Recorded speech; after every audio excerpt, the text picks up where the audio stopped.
E a gente não pode deixar de falar daquele que hoje tem sido um dos maiores protagonistas políticos aqui dos Estados Unidos, apesar de não ser político, né? Elon Musk também é um imigrante. Ele é sul-africano, tinha também a cidadania canadense por conta da mãe, foi estudar no Canadá, mas em determinado momento, influenciado pelo irmão, ele também veio estudar aqui nos Estados Unidos e começou a carreira dele aqui também, né? A Elon Musk é uma das principais figuras hoje aí do mercado. Apesar dele não ser o fundador original da Tesla. A Tesla originalmente foi fundada por outros dois americanos, mas foi através da compra da Tesla por ele que a Tesla se tornou o que nós conhecemos hoje, né? Então foi a visão que ele tinha de futuro para a empresa que fez com que ela se tornasse hoje. E ele foi um dos fundadores do PayPal, a gente não pode esquecer disso. PayPal, aquela forma de pagamento, aquele meio de pagamento, ele foi um dos cofundadores também da plataforma e foi através da venda do PayPal e outros projetos mais que ele chegou até a Tesla. E essa história, que não é bem essas que a gente comentou agora, mas de começar a empresa na garagem de casa. Isso funciona mesmo, assim? Dá para começar uma empresa multibilionária aqui nos Estados Unidos na garagem de casa? Sim, né? Porque na realidade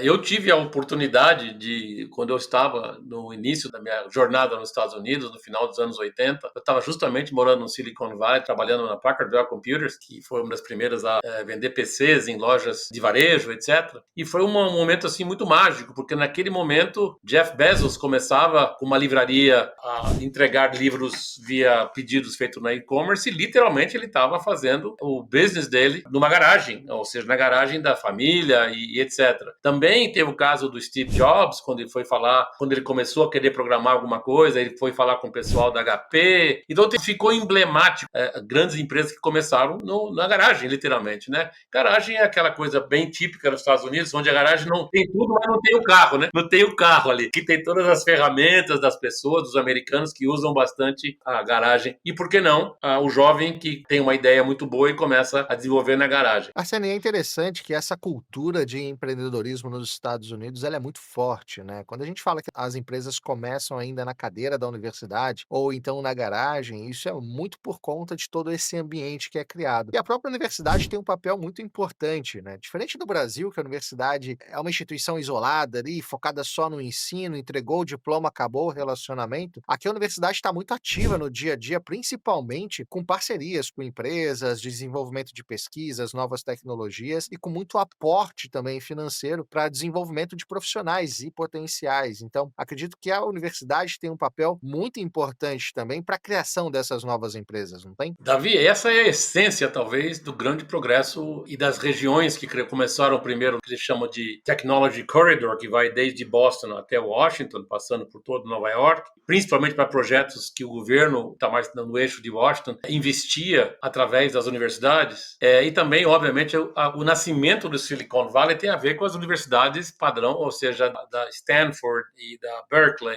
e da UCLA, todo o sistema educacional do estado da Califórnia.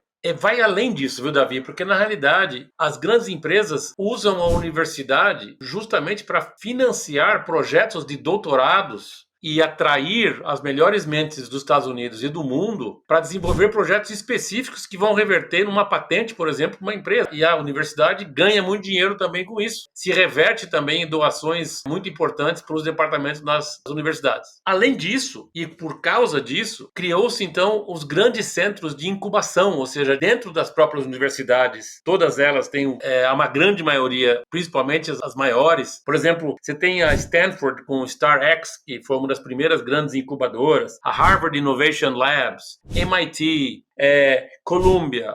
Em Sunnyvale, na Califórnia, eu tive a chance de ir visitar algumas vezes. Nasceu também baseado junto com as universidades da Califórnia, nasceu o Plug and Play. O Plug and Play no Brasil tem algumas iniciativas muito parecidas. Em São Paulo tem o Cubo, etc. Mas em Sunnyvale, na Califórnia, em parceria com as universidades da Califórnia, começaram a nascer empresas assim fantásticas. Por exemplo, falamos do Elon Musk. PayPal nasceu dentro da Plug and Play, que é uma incubadora onde é uma somatória de academia, investidores e empresas. Eu, quando fui lá, inclusive, Davi, tive assim, você vê várias salas que as empresas, Walmart, Mercedes-Benz, brasileiras estavam lá, Petrobras, Vale, o Banco Itaú, você cria um ambiente para você atrair as melhores mentes para fazer um projeto de startup especificamente para as suas necessidades.